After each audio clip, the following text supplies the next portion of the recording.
یەکێتی لاوانی دموکراتی کوردستانی ئێران پێشکەش دەکات لە کۆمەڵە فایلە سیاسیەکان. فایلی ژمارە 10. ئۆپۆزیسیۆن وشەیەکی فەڕەنسەویە کە بە مانای دایەتی یان دژەکانە. مانە گەورەکەی ئەم وشەیە بریتیە لە هەوڵدانی یەکێتیەکان، حیزبەکان، گروپەکان، تاقمەکان، کەسەکان بۆ گەیشتن بە ئامانجگەلێک لە پێناو دژایەتی ئامانجەکانی خاوەن هێزە سیاسی، ئابووری و کۆمەڵایەتیەکان، جا چ بە کەڵک وەرگرتن لە جۆری پارلەمانی یان جۆری دیکە. لە ویکیپیدیا هاتووە دژبەرانی دەوڵەت یان ئۆپۆزیسیۆن لە چەمکی سیاسی بە کۆمەڵێک کەس و بنیادی دژ بە نیزامی سیاسی دەگوترێکە لە هەوڵی ڕووخاندنی نیزامی دەسەڵاتدار دابن. ئەمە بە مانای دژایەتی لەگەڵ خودی نیزامی دەسەڵاتدار نییە و ڕەنگە دژایەتی لەگەڵ ئەو بەشە بێت کە دەوڵەتیان گرتوۆتە دەست. ئەم وشەیە لە نیزامە پارلەمانیەکان بۆ گروپەکانی دژ بە دەوڵەت یان بۆ گروپێک لە کۆمەڵگا کە لەگەڵ سیاسەتەکانی دەوڵەت هاوڕانە بن بەکاردەهێنرێت. ڕیشەی لاتینی وشەی ئۆپۆزیت بە مانای دژ لە وشەی ئۆپۆزیسیۆنە. ئۆپۆزیسیۆن لە واتای وشەدا بە مانای دژایەتی و بەرهەڵەسبوونەوەیە. لە جەوهەری گشتیدا بە مانای هەوڵدانی حیزبەکان، یەکێتیەکان و گروپەکان بۆ گەیشتن بە ئامانجگەلێکی لایەنی دژ بە دەسەڵاتدارانی هێزی سیاسی، ئابووری و کۆمەڵایەتین. لە نیزامی سیاسی و دەسەڵاتدارێتی جیهان دوو جۆرە ئۆپۆزیسیۆن جێی باسن: یاسایی یان پارلەمانی و نایاسایی.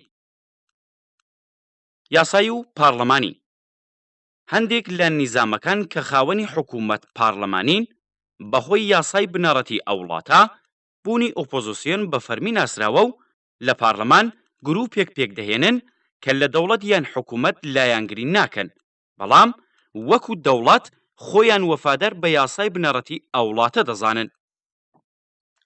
بەواتایەکی دیکە ڕێگای یەکگرتنی ئەوان یاسای بنەڕەتیە.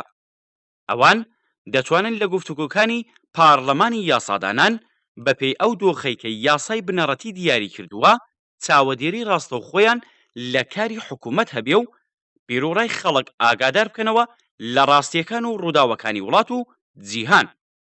بەم شێوەیە ئۆپۆزیسیۆن لە وڵاتانی سونەتی و لیبرالی وەکو ئینگلیس و فەڕەنسا و سوئید کە زیاتر دوو حیزبی سەرچین و گرنگیان هەیە، ئەوان هێمای حکوومەتی شیمانەیی داهاتوون. نایاسایی لە هەندێک لە نیزامە حکوومەتیەکان بەگشتی چ ئەوەی کە یاسای بنەڕەتی و پارلەمانی هەبێ وەکو ئەمریکا یا وەکو عەرەبستان نەیبێ، ئۆپۆزیسیۆن پێگەیەکی لە یاسای بنەڕەتیدا نییە و وەکو بنیادێکی یاسایی هەژمار ناکرێ.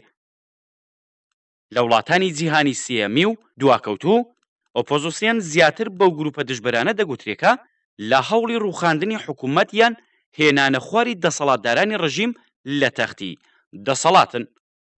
لە نێوان بنیادنانی دەسەڵات و پەیدابوونی ئۆپۆزیسیۆن پەیوەندیەکی زۆر نزیک هەیە. لە وڵاتانێک کە خاوەن نیزامی پارلەمانین مەجالی پەیدابوونی ئۆپۆزیسیۆنی یاسایی زیاترە، بەڵام نیزامی پارلەمانی خۆی لە جێگەی گونجاوی مێژوویی و ئایدۆلۆژیک پەیدا دەبێ. هۆکارگەلێک کە لە دەرکەوتنی دموکراسی پێش دەگرێ ئاشکرایە کە پێش لە پەیدابوونی ئۆپۆزیسیۆنی یاساییش دەگرێ. ئایدۆلۆژی و کولتوری نەریتی کە دەسەڵات بە پیرۆز و بۆ پێک هەڵکوتن و پەیڕەوی بێ ئەملا و ئەملا لێی بەزانایی هەژمار دەکەن، پێشی گەشەی بیری دژ و ڕەکەبەری سیاسی و تێکەڵچوونی گروپەکان بە هێمای نەخۆشی کۆمەڵگا دەزانێ. ئەم شێوەیە ڕوانینە پێش بە پەیدابوونی ئاریشەی پێویست بۆ ڕەکەبەری و دژایەتی سیاسی دەگرێت، بەڵام هەندێک کات چینی حاکم بێ ئەوەی کە ئاڵوگۆڕێک لە ڕوانگەی سیاسیان پێک بێ لە ژێر کاریگەری سات و هەلومەرج بەرەبەرەوە سەرخاون و بوونی گروپە دژەکان قبوڵ دەکەن.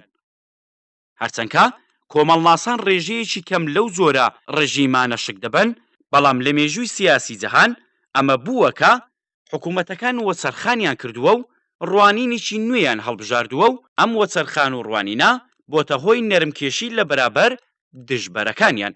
پەیوەندی بەشداری کرد و ڕکەبەری سیاسی لە دموکراسیدا منەتباری خەباتی سیاسی هێزەکان لە کۆمەڵگا جۆرا و جۆرەکان بووە. لە ڕاستیدا ڕکەبەری سیاسی و بەشداری سیاسی و بیری ئۆپۆزیسیۆنی یاسایی لە هەموو شوێنێک بە سەرچینی دەسەڵاتداردا سەپێنراوە. لە هەر شوێنێک گروپە دژبەرەکان توانای خەبات و بەرکەوتن لەگەڵ حکوومەتیان هەبێ، گومانی قبولکردنی ئەوان بە ناوی ئۆپۆزیسیۆن زیاتر بووە.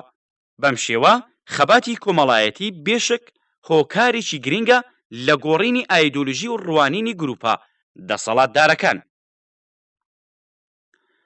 ڕابێرت داڵ زانای ئەمریکایی ئەم پێوەرانەی وەکو بنەمای ئۆپۆزیسیۆنی وڵاتانی دموکراتیک دیاری کردووە. 1. ڕێکخستن. دوو نمونە لە دموکراسی ڕۆژاوایەکان شیاوی ناسینن. یەکیان کۆبوونەوە لە ڕێکخراوی هاوپەیمان وەکو ئامریکا و ئینگلیستان و دووهەم بڵاوی ئۆپۆزیسیۆن لە نێوان چەند حیزب وەکو فەڕەنسا و ئوسترالیا. 2. لە ڕوانگەی ڕادەی ڕەکەبەر بوون. لەم ڕوانگەیەش دوو نمونە بەهێند وەردەگرین. یەکێکیان زۆری و زیادبوونی گروپەکانی ئۆپۆزیسیۆنی لە چڕی ڕکەبەری کەم دەکاتەوە. دووهەم ئەوەی کە سنوورداربوون و یەکگرتووی ئۆپۆزیسیۆنی دژ بە ڕکەبەرانە و توند و کۆکراو دەبێت. 3. لە ڕوانگە و بواری بەرکەوتنی ئۆپۆزیسیۆن لەگەڵ حکوومەت جۆرەکانی زیاتر دەدیترێت.